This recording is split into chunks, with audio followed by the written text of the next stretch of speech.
Welcome to Money Value Lab.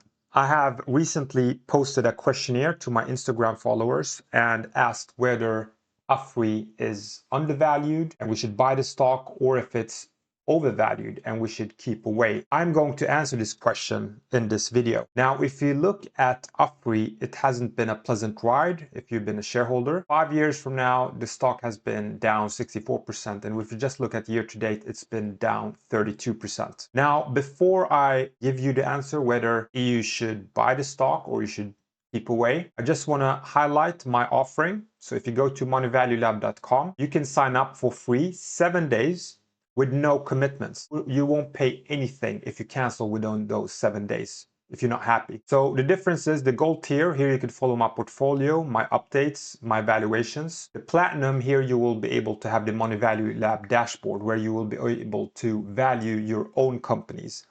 And I'm going to throw in one extra thing, is that if you sign up now to platinum, you're going to have a one-on-one call with me where I'm going to teach you how to value a company using the Money Value Lab dashboard, which uses a discounted cash flow method. So stop guessing what a stock is worth, sign in, get the meeting with me, I'll teach you. And if you don't like this, you could just cancel with no commitments, with no fees withdrawn from you. Now, let's start valuing AFRY. As always, we need to go to cost of capital because we need to get the discount rate that we're going to use in the discounted cash flow method. So here, I've already typed in AFRY. And again, you could value any company in the world that is publicly traded. Now, the cost of capital is a combination between equity and debt. That is what it costs the company to finance through these two sources. So here we have market price for the stock, 102 Swedish kronor, and we choose the industry in which AFRY operates in, which is engineering and construction. Then we get the beta for that company. Now remember, if you look at my previous videos, I manually typed in the risk-free rate or the currency we're valuing the company in. Not anymore. I have now a connection to a database, so my model will determine which risk-free rate to choose. So if it's a Swedish, it will give you the 10-year Swedish government bond. And we need to have a risk-free rate. The cool thing is my model will also see which country that government bond yield is issued in. And given it's Sweden, it's AAA rated, meaning there is no default spread in that bond.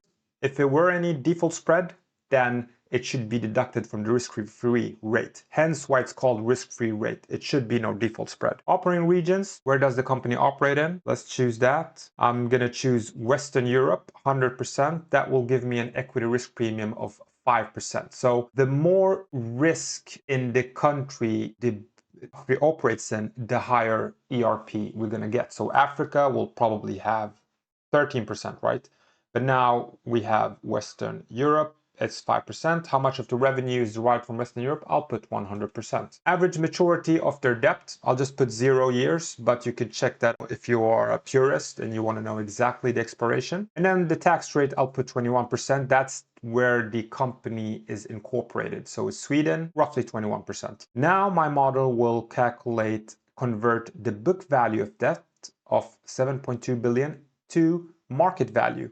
Now, given we have put 0 years, that will be the same. We're done. We have a cost of capital of 6.12%.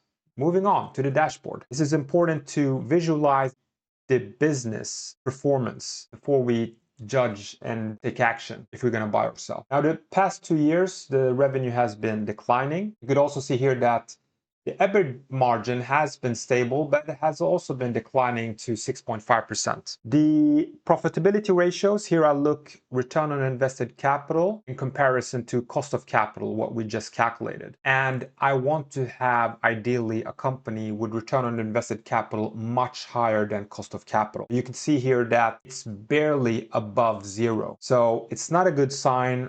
AFRY is not that profitable, and not surprising, the stock has also been declined. And this is also why I look at economic value added, meaning return on invested capital minus WACC, is so I don't fall into the value traps, because you could find businesses where cost of capital is much higher than return on invested capital. You think the stock is cheap, but it's a value trap. Moving on, earnings per share. We can see that earnings per share has dropped 2 years, most recent 2 years. Looking at market ratios, we can see that PE has risen even though the stock price has gone down. The reason could be that earnings has decreased as well, hence pushing up PE. Looking at debt ratios, AFRY has debt of roughly 7 billion, 2 billion in short-term debt and 5 billion in long-term debt. And their net debt to EBITDA is 2.55, meaning it takes them 2.55 years to repay back their debt. I would say that's not a lot of debt, but that's not little debt as well. Now, if you look at the short-term repayment capacity, my model has given a warning.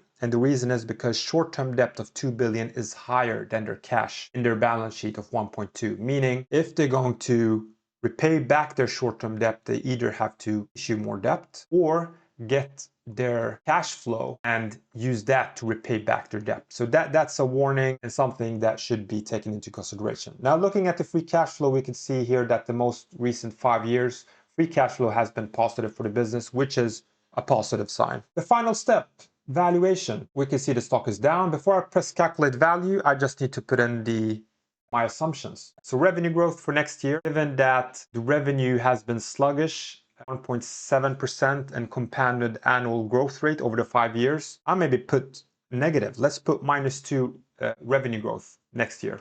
Operating margin, I'll put the same as today, 7%. Revenue growth coming 2 and 5 years in future, I'll put 1%. I'll not put nothing high. What will the target EBIT margin be in year 10?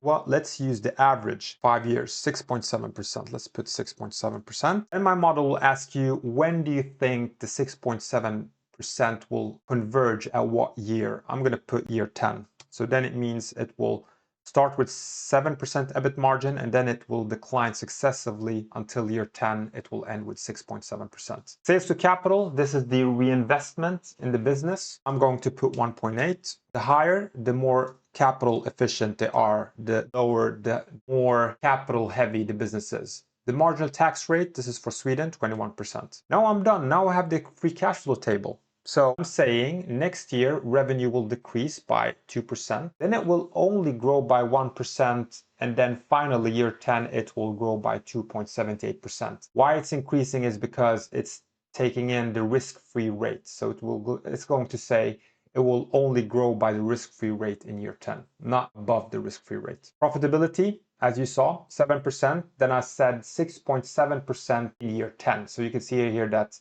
EBIT margin will decrease down to 6.7% in year 10. Reinvestment is 10% every year. And let's see if we are way off or not. Let's see the dashboard. They had negative reinvestments. So I'm thinking we're in line here. Return on invested capital, 7% today, and it's going to keep continuing being 7%. And the way you could see if you're reinvesting too little in your business is when you see that return on invested capital goes off the chart and gets too high, then it's unrealistic and you need to reinvest more in your business. That's a way to check that. I'm done. Now just press calculate value. You can see here that my model spits out value per share of 121 kroner. So that's almost 18% upside from the current price of 102. Now if we look at the insider list, let's go to Dagens Industri, and if we type in AFRY, let's go through the insider list. And you can see here, let me zoom in, that a lot of insiders, including the CEO, has bought AFRY shares at 100 kroner, 102. There's only buys the recent month. So that's a positive sign. So to conclude, I've been conservative. I've even decreased the EBIT margin and still we get an upside of 120%. But again, this is not a recommendation. Just this is really important. If you invest in stocks, there's always a risk. So bear that in mind. Don't go in too heavy in stocks. This is more for knowledge purpose. I love to teach valuation and that is why I'm doing this. Hope you find this video interesting. And I would appreciate if you would like and you can subscribe as well, because then you won't miss any new valuation that I publish. Thank you for listening in and have a good day.